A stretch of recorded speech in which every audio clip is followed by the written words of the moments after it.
The face in the dark ये एक short story है रस्किन बॉन्ड की। तो मिस्टर ओलिवर ये एक एंग्लो इंडियन थे। एंग्लो इंडियन कहते हैं कि या तो मिस्टर ओलिवर की माँ ब्रिटिशर होंगी या तो उनके फादर ब्रिटिशर होंगे। मतलब उनकी माँ या बाप दोनों में से कोई एक ब्रिटिशर होगा और दूसरा इंडियन। तो ऐसे वो एंग्लो इंडियन थे।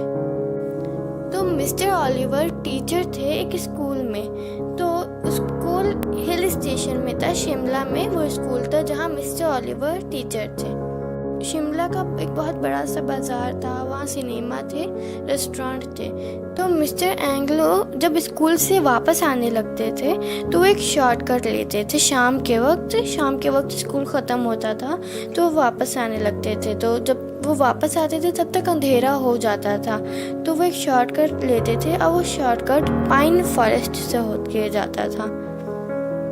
तो इस पाइन फॉरेस्ट का ये शॉर्टकट था, लेकिन इस शॉर्टकट से ज़्यादा कोई आता जाता नहीं था क्योंकि यहाँ पर के लोग बहुत जल्दी डर जाते थे। लेकिन मिस्टर एंग्लो उनको डर नहीं लगता था और ये भूत वगैरह की बात को एक बकवास समझते थे। इनको लगता था ऐसा कुछ नहीं होता है।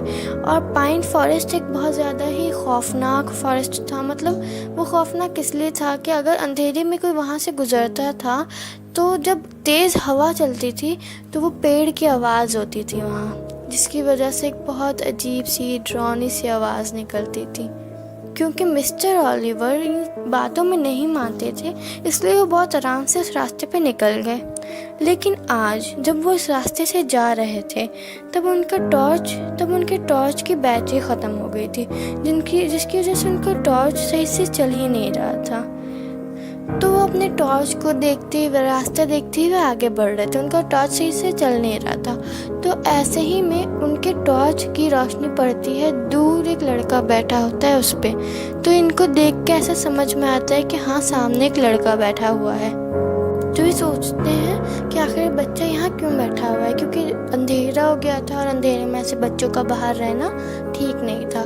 तो वो सोचते हैं कि अब वो पास जाके उस बच्चे को रिकग्नाइज़ करेंगे, देखेंगे कि आखिर ये बच्चा है कौन। तो फिर वो पास जाते हैं। तो जैसे जैसे वो करीब जाते हैं उनको इस बात का एहसास होता है कि कुछ तो गड़बड़ है, क्योंकि वो बच्चा बैठकर रो रहा होता है। उस बच्चे ने अपना सर झुकाया हुआ होता है और उसने अपने मुंह पे अपना हाथ रखा हुआ होता है। और वो जो बच्चा होता है वो थोड़ा अजीब तरीके से कांप रहा होता है।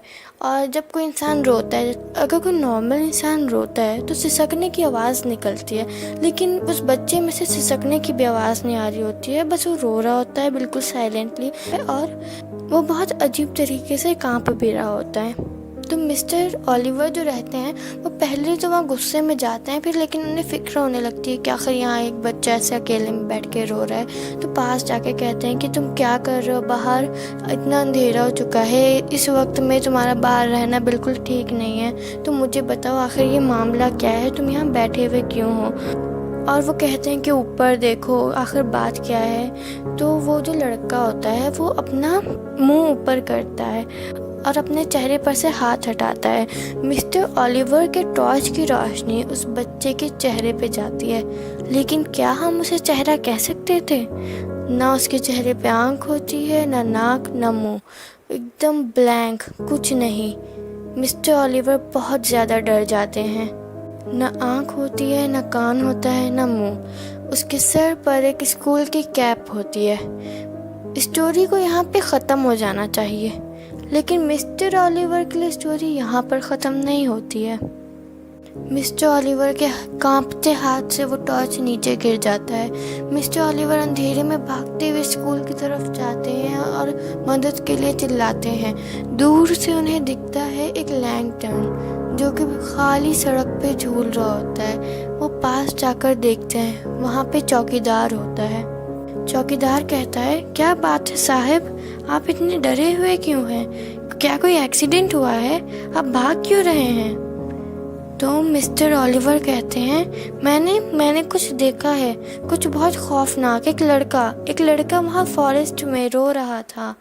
मैंने देखा, उसकी ना आँख थी, ना कान, ना मुंह, उसका कोई चेहरा नहीं था। तो वॉचमैन ने जवाब दिया, कोई भी चेहरा नहीं साहब। तो फिर मिस्टर ओलिवर ने कहा, नहीं कोई भी नहीं, न आँख न नाक न मुंह, कुछ नहीं। तो फिर वॉचमैन ने कहा, बिल्कुल इसी तरह साहब। ये कहते हुए वॉचमैन ने अपना लैंटर्न ऊपर उठाया और फिर मिस्टर ओलिवर ने वॉचमैन का चेहरा देखा।